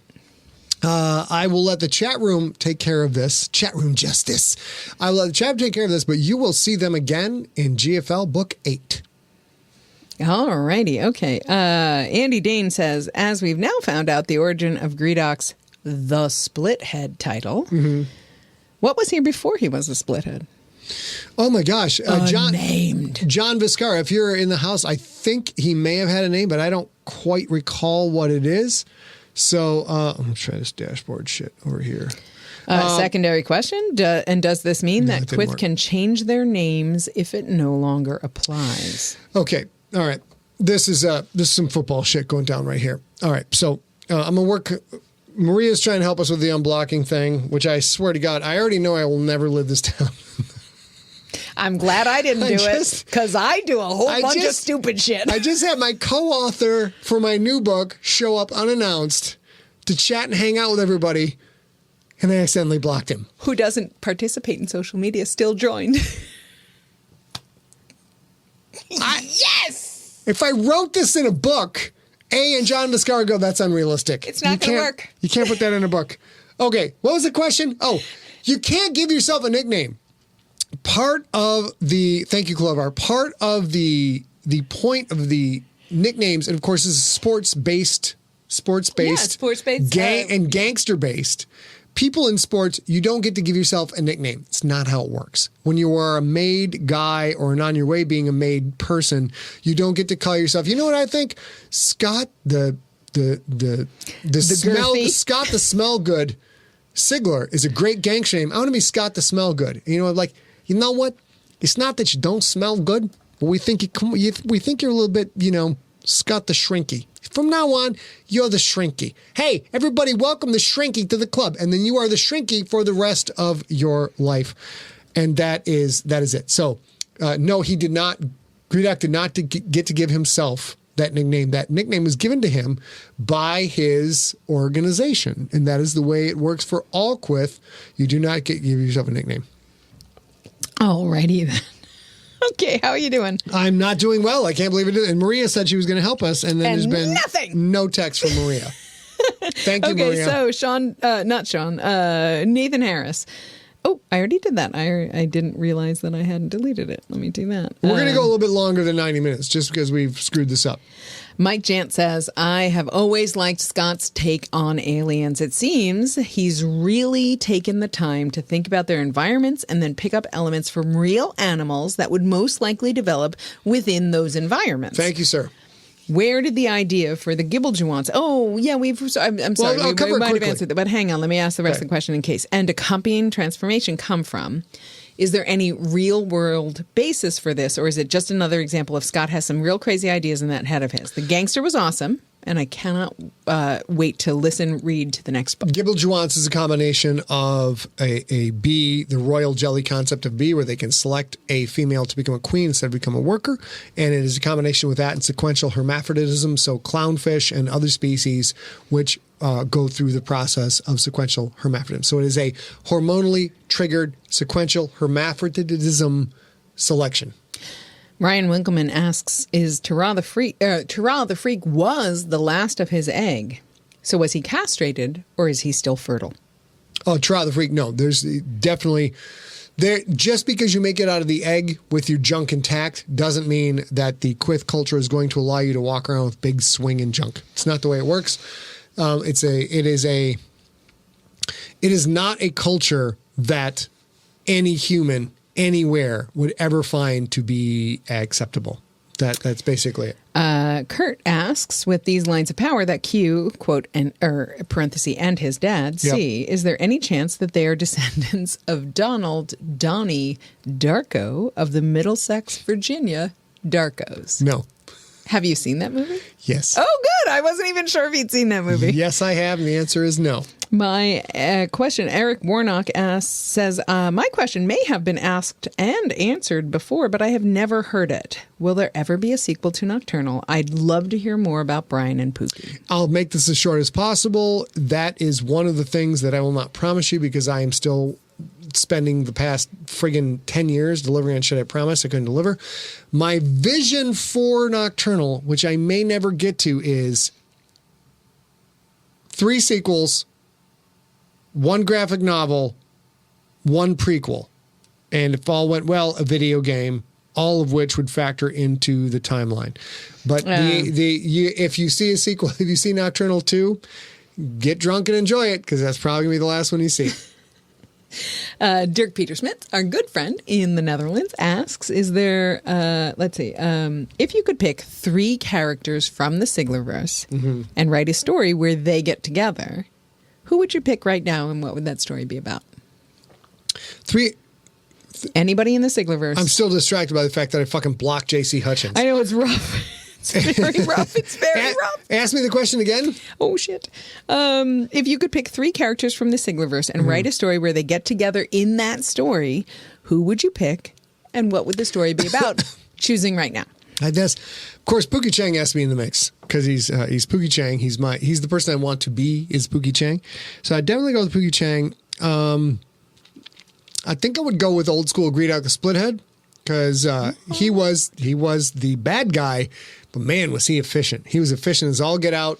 He brooked no bunk from people who gave him the back talk. No back talk to Greedock the Splithead. So with Pookie, I'll go with Greedock Splithead, and I'm probably going to throw Denver in there because I think that'd be a pretty good combo. Love, love, love, love, love, love, love. There's 3 very different personalities. Put them in the mix, see what happens. Let's see. Joseph Stronger said, in the new book 1 of The Crypt, will we see a similar format to the original, i.e. a collection of short stories about the different members of the crew, or will the high concept be different? We have discussed this in-house many times, and what we are going with is, I'll make this as fast as possible.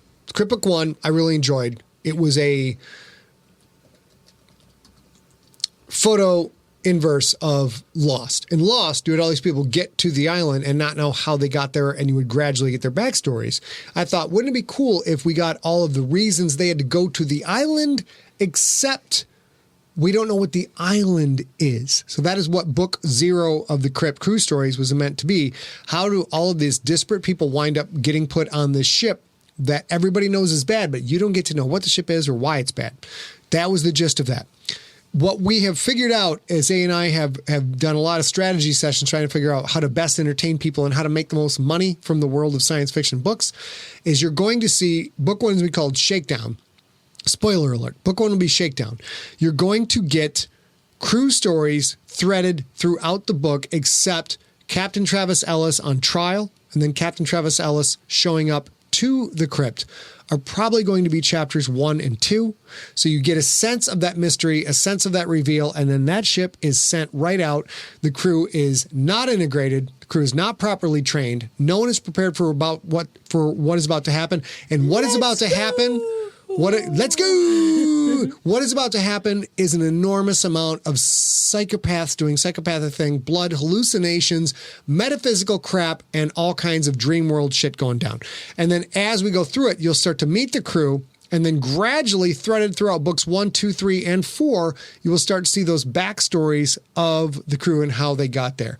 So this is, I'll finish this up by saying, this is a next level challenge to my writing skill. There are authors who have done this. Stephen King is one of them, who can actually kill a character in chapter 1, then bring back that character in flashbacks in later chapters, still provide a sense of mystery as to how the dead character influences other characters and how it will change the plot.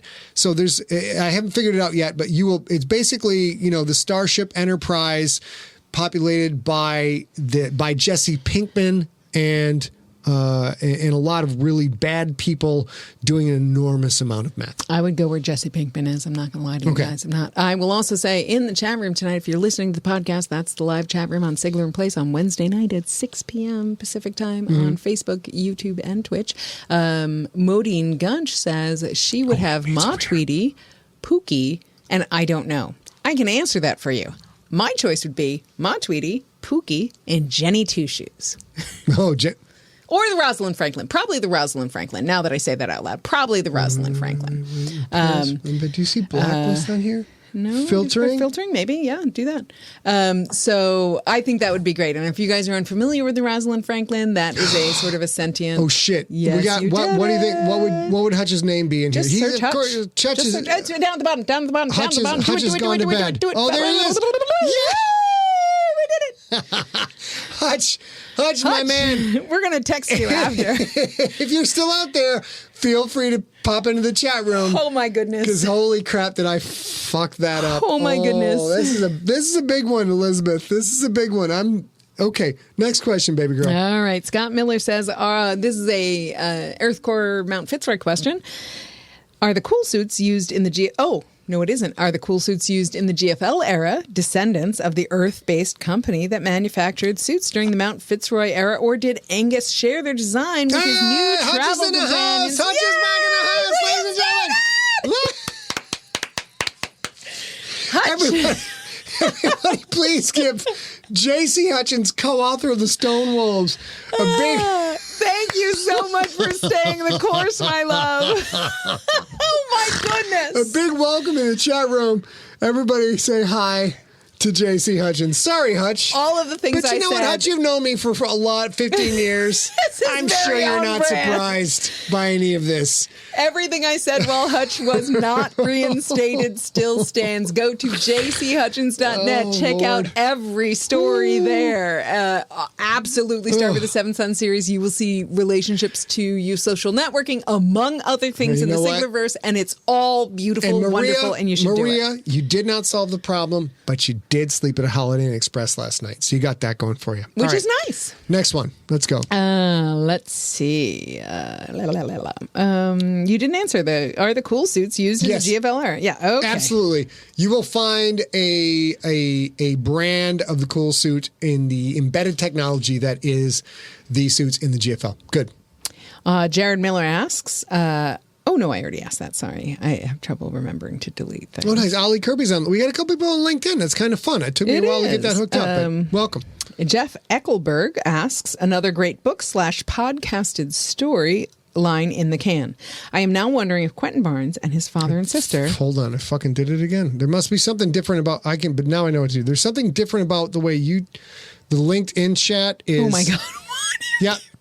I fucking booted him again. Here's the thing. There is no... Oh, I see the problem now. Hutch is on LinkedIn, and all of the other YouTube and Facebook, the first option is reply, and Hutch only has add block list. If you're on LinkedIn and you're on this cast, there's one option, which is suck a bag of dicks and blocking you. It's the only, but it's muscle memory now to click it, hit reply, and then reply. So Hutch, I don't know if... Yes, Steve, I know you can't take me anymore. Hutch, I cannot reply to you, but Jesus, welcome. Okay, next question.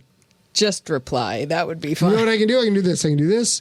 go to LinkedIn. No. No, you can't. Nope. Okay. It's read only. LinkedIn is very, very precious about. Oh my gosh. We don't let just anyone stream. Only people who are business influencers may Just say stream. Hutch and answer. Do that. I will finish this question. Jeff Ackelberg asks, another great book / podcasted story in the can. I am now wondering if Quentin Barnes and his father and his sister Janine are descendants of M. Savage. Okay. Listen to me very carefully. In fact, let's go to Scott Cam. Listen to me very, very carefully. I cannot answer that question at this time because it would be a spoiler. But you are going to want to sequester yourself for some time to listen to GFL Book 7 and Book 8. That's all I can say at this time. Dot Brensilber asks, give a shout out to a fellow author. To that Brent Silver? No, that's who asked it. So Dot like, Brensilber asked, give a shout out to another. I would suggest the one who blocks. I will give a shout out to J.C. Hutchins.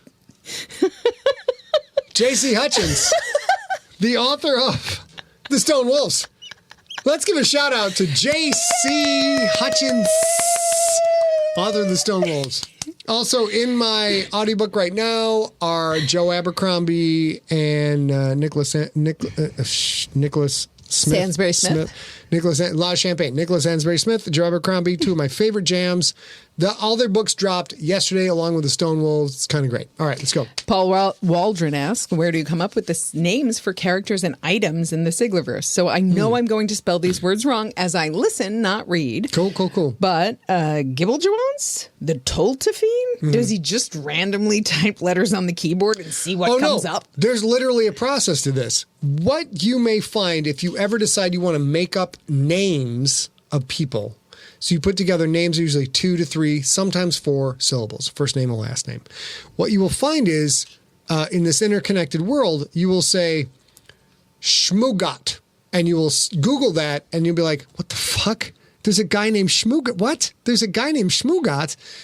And when you are coming up with literally thousands of names, you kind of go through everybody in high school and mixtures of that, everybody in college. Then you start going through the phone book, and then you start to go, and then you start thinking, well, I can do this. And it turns out there are names for those things. And sometimes the names you make up turn out to be words that are in Urban Dictionary, and they're not good.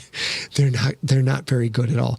So you start to look for, how do I find a name that's not Googleable, which is more of a challenge than you think? And then you start thinking, let me come up with a word that's not Googleable, also more of a challenge than you think. So the process is, I slap together a few syllables, I Google it, and it has to come up. There has to be nothing even close to it for me to pick it as a name for for an item in the Siglerverse. And even now, things get a little bit weird because the word he chose, Shmugot? Shmugot. Last week on the other Q&A, I mentioned that I'm a big fan of Richard Kadri, and he has something in his Sandman Slim that's called the Shogot. And so for me, when he said Shmugot... Are you kidding me? No, not See, at all. that's what I'm talking about. That's what I'm talking about. So when he said Shmugot, I was like, no, you can't use that. Can't use that. No, we have to do one before that. It was my next question anyway, Sean, but I appreciate the help. Sean... You did not, John Viscara, know a guy named Sotweed Schnibble. No, you did not. Stop it. I absolutely knew a guy in college named Timex Nasty. That's my poor name. He changed his name to Timex Nasty, but it was still his actual name. Sean Dyer asked, without necessarily naming them, are there any books you didn't enjoy the first time through and went back later just to see if you feel the same way? Oh, you mean reading them? Reading them twice. Oh my God. Let's start with Dune. Dune, I didn't make it through the first 3 chapters. And I was like, of course, I was a very young lad, but I was like, this is very stupid. This doesn't make any sense. And I came back and reread it. I think I read it the first time I was in the 6th grade. And I read it again when I was 18. And it was this giant scope shift of life awareness to read when you're 18. I read it again when I was, 26. I think again when I was 30. And I read it again 2 years ago. And it is a never-ending cornucopia of fucking fantastic. So that is probably the single biggest one would be Dune. Yes. And what's interesting about that is I've done that same book 3 times. Mm-hmm. I've never finished Never got it? I've never even gotten halfway through. It's not for me because it doesn't work for me. Incredible. I know. And I want it to be incredible. I tried watching the crummy, crazy movie because who doesn't love Sting? Could never get through it. Sting looked good in that movie. He Sting looked was so good in the movie. ripped up, son. It was looked pretty good. See, now, you know That's what? all that tangent. Quick side tangent. Now, whoever the F you are, whether you're in a sitcom, you're a stand-up comic, whoever you are, you're like, okay, you're going to be a male character in a Marvel movie. We're going to send your ass to the gym for 6 months. Say goodbye to your family, and then the dude walks out at the end of 6 months like, and then just rip. I have a 17-pack. That wasn't what it was when Dune came out. It wasn't. I watched every movie that came out when Dune came out. I know the movies. Dudes look fucking, little ripped, little buff. They didn't look like Sting. Sting had like one sliver of onion for a month before that movie. All right, let's go. Next question. Oh, wait, can we ask this one? Good. James Coleman asks, okay, I have an interesting question. Why, let's put the chat room. Why collaborate? I mean, you don't have to. It must always be a risk. Whose name is bigger and stuff. A lot of risk. Great question. So why the chance? What are the roids? Great. This is great. We'll go into this. This might take a minute, but basically, I am a student of the marketing acumen that is James Patterson. James Patterson is one of the most mathematical, analytical authors in the world. Incredibly successful, probably outside of J.K. Rowling, probably the best paid author, bar none, because he's approaching it from a business perspective. He analyzed what successful thriller books, what elements they had, basically created a mathematical formula, started writing that formula, had massive success. Then he started to look at Rodin and other authors, and like who are creators who somehow outsourced their source material and made other people create replicas of what he did so that then he could make money off the work of other people. And James Patterson is, without a doubt, one of the most brilliant marketers, authors, and business people going. So I started to study that, and I'm like, you know what? That works, makes a lot of sense. I'm going to find other people who can write in my world, and I'm going to therefore be able to write 5 or 6 books a year instead of 2. That is how I started doing the novellas. And what I found out was apparently my butthole is that tiny and I'm too much of an anal freak to be able to let other people come in and write a thing. So I start to read, I'm like, that's not right, that's not right. And part of what wasn't right was I was asking people like Paul Cooley to write a book without telling them all of the stuff that was planned for the next 10 years. So of course, Paul Cooley's writing stuff that clashes with what's coming. And then I have to go in and fix it without telling them what's coming down the alley. I say coming down the pipe, but I said my butthole's that big, so it didn't work out. But we did find with Hutch that there was so much less of that because Hutch is such a fan of the GFL. So basically, what happened was, if I want people writing the GFL, I'm like, at one point it was like, read these 2 books, read this novella, throw me a synopsis, let's get to work. That worked pretty good. Mur Lafferty, back doing the reporting, worked out pretty good. Matt Wallace, too. Matt Wallace. Yeah. Eventually, we got to the point, I'm like, go read these 5 novels and these 5 novellas, and here's the series Bible. So now I'm basically asking for 3 or 4 months of a creator's time to consume enough of the world to be able to tell a story. It became too much to ask. So Hutch was the last of the novellas. Hutch and I started this book 5 years ago, and we almost, 6. Oh, no, you're right. 5 years ago. 5 years ago. Yeah. We almost bailed on it because it's just what I was asking of other creators was ludicrous. But Hutch was able to kind of stand in there. Mm-hmm. And I'd given up on the press. Like, I can't tell you what's coming down the pipe. I was like, here's everything. Here's how the series ends, dude. So it's basically Hutch, A, and John Viscar are the only people who know how GFL Book 8 ends. And he killed it. And that's why we did the novellas. It was a business strategy to get more people involved, to create more product for you guys. I also found the good side was people like Hutch and Paul Cooley and Mur came up with angles and characters I would not have come up with, period. And I love them, so that was fun. The problem was I had to rewrite everything because I can't just let it go. Because for the GFL, it has to follow a particular source book and timeline. I cannot deviate. When you read book 8, you'll understand, but there is no margin for error. And you guys will know this if you have been listening or reading or watching for a while. Scott has been writing the GFL series. The first iteration of the GFL series, the pieces of the characters, started when he was 6 years old. He started these ideas for characters or species, I guess. It's not characters so much at 6. So Yeah, that's a whole lifetime, dude. You don't even get your personality until you're 7. But we have his first iterations of the species that he wants to work with as a very, very, very, very young human being. Answer this when you're done. Go ahead.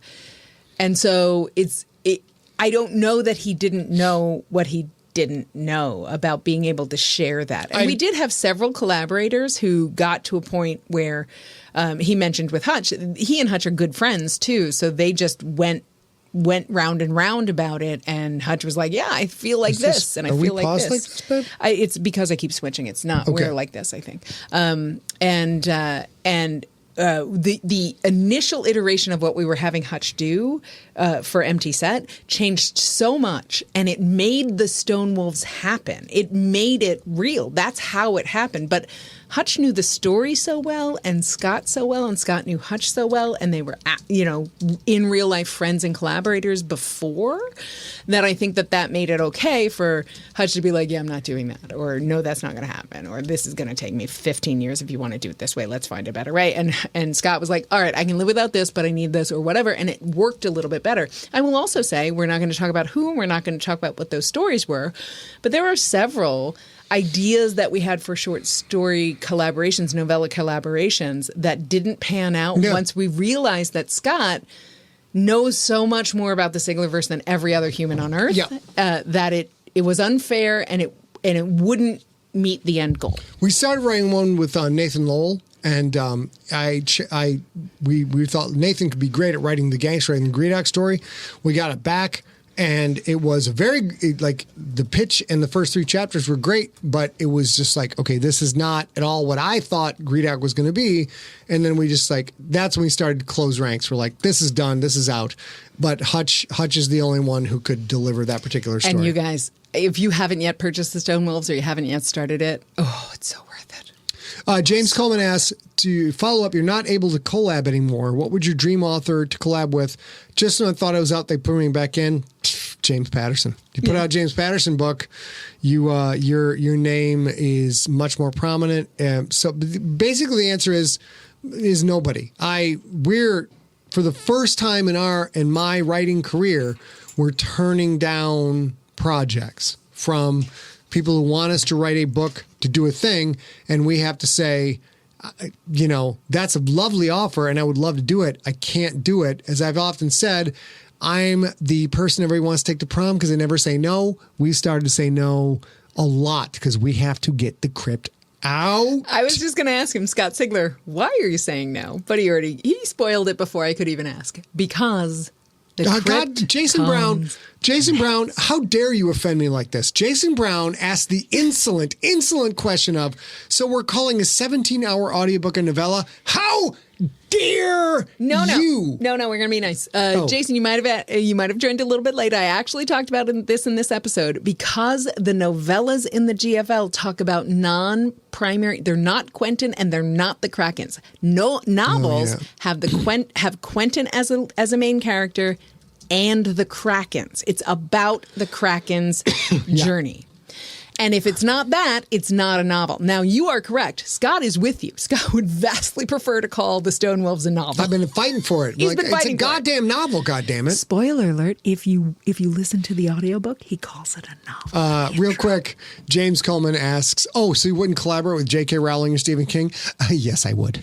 I'm sorry. There's a difference between a collaboration and a hire. That would work. Most of the people I would want to collaborate with, of course, those two are effing legends, are movie people. Mm-hmm. James Cameron can phone up anytime he wants, say, I want you to do this, and I'm going to do that. And Quentin Tarantino, if that ever showed up, done, sold, I'm in, don't care, don't have to get paid, it's fine. Well, I have to get paid, but I will do it. Okay.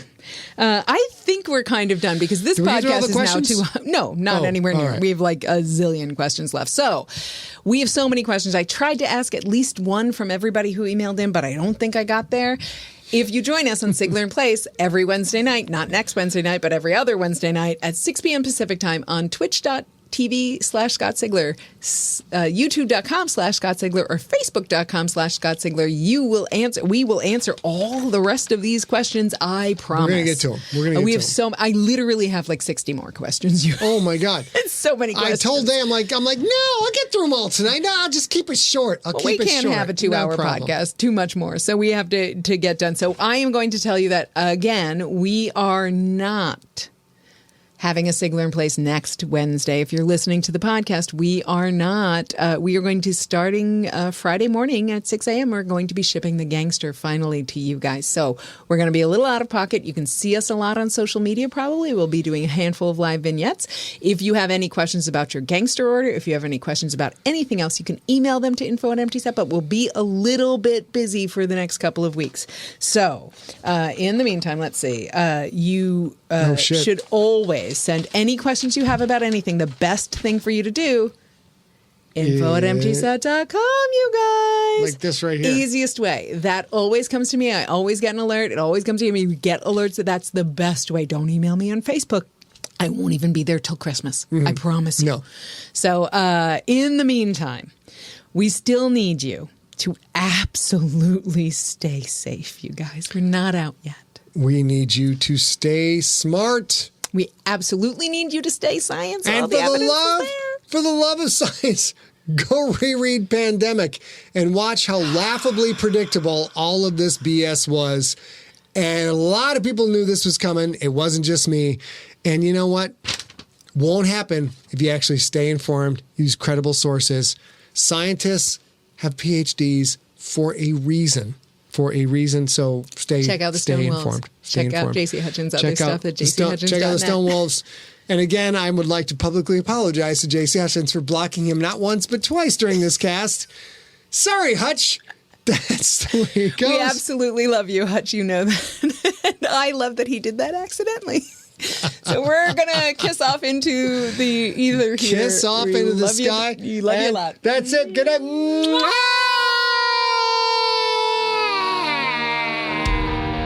You have been listening to The Gangster, Book 6 in the Galactic Football League series, written and narrated by Scott Ziggler. Follow Scott on Instagram and Twitter, where he is at Scott Ziggler, one word, and on Facebook at facebook.com/Scott Ziggler. For more information on the Galactic Football League series and for more free audiobook podcasts, visit scottzigler.com. The Gangster was directed by A. Sigler, engineered by Steve Riekeberg. Copyright 2020, Empty Set Entertainment. Theme music is the song They're Watching Me by the band Superweapon.